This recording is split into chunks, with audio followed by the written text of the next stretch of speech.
When an elderly man's desperate plea for access to his own money was denied by cold corporate policies, no one imagined a 7 feet 1 inch NBA legend would step in as his unlikely champion. But what happened next left everyone stunned. The glass doors of First Capital Bank swung open, trembling as Walter Thompson, an elderly man with weathered hands gripping a wooden cane, was dragged toward the exit by 2 security guards. His scuffed leather shoes scraped against the marble floor, every step heavier than the last. "Sir, I've told you 3 times already. No exceptions," snapped the bank teller, her sharp voice cutting through the quiet lobby. "Without updated digital ID, you cannot access your account. It doesn't matter how long you've banked here."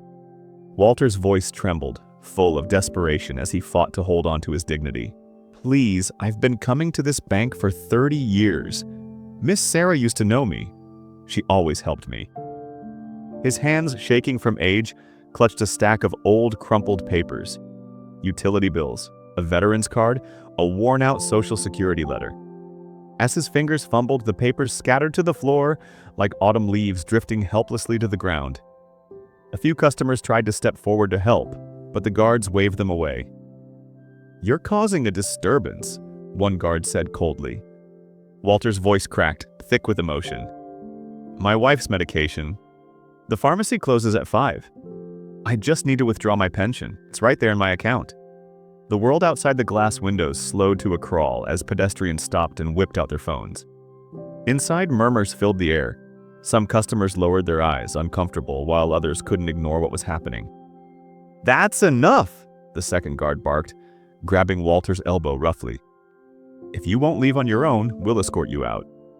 Walter's cane clattered loudly against the marble as he was pushed out of the bank. Tears, freely falling now, caught the harsh fluorescent light.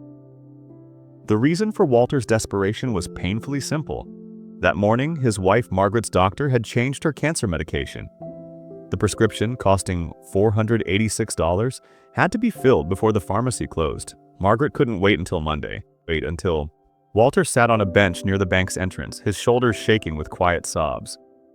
His hands, once so strong, now grasped his cane for dear life. At that moment, Shaquille O'Neal and his teenage daughter Miara pulled into the bank's parking lot. "Dad, look," Miara whispered, tugging at her father's sleeve. "That man needs help." Shaq paused, his towering frame casting a shadow over the elderly man. "Sir, are you okay?" His voice, deep and calm, was a stark contrast to the tension of the moment. Walter looked up quickly, hastily wiping his tears.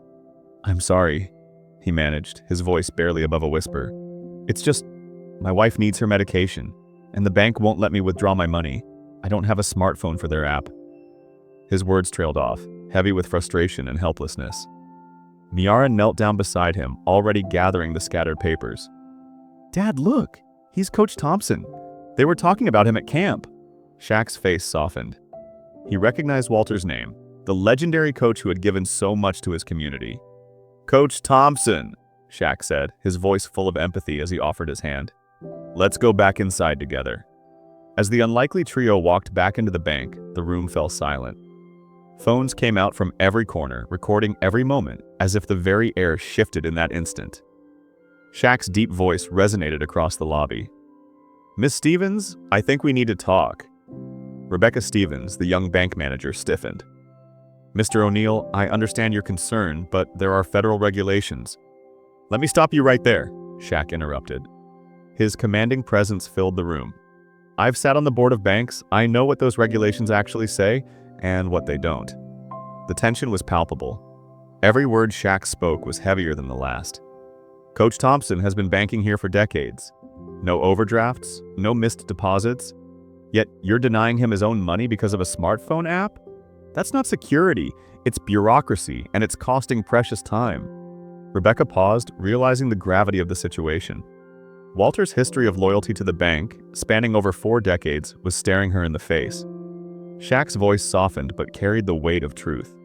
"Every minute we waste here is a minute his wife goes without the medication she needs to live. Is this the kind of bank you want to run? One that values apps over people?" By 4:49 p.m., Rebecca made her decision. Her fingers trembled slightly as she pressed the emergency override. "I'll take full responsibility. she said, her voice filled with an unexpected humanity. "Let's process your withdrawal, Coach Thompson." As Walter clutched the envelope containing his money, his eyes filled with tears of relief and gratitude. "I don't know how to thank you," he said, his voice thick with emotion. Shaq smiled warmly, a reassuring hand on Walter's shoulder. "Sometimes, the biggest assists happen off the court." Outside, Shaq handed Walter some extra cash. "Consider it an investment in the legacy of great coaches," he said with a wink, his voice filled with warmth and care. As they shared a handshake, Miara couldn't help but notice the simple, powerful moment. In a world that often feels cold and detached, it was an act of humanity. A reminder that some victories aren't won with slam dunks, but with simple acts of dignity and respect. What would you do if you saw an elderly man being denied access to his own money due to modern banking policies? Should banks do more to accommodate people like Walter? Let us know in the comments, and don't forget to like and subscribe to My Tears for more powerful stories that remind us of the humanity we share. Thank you for watching.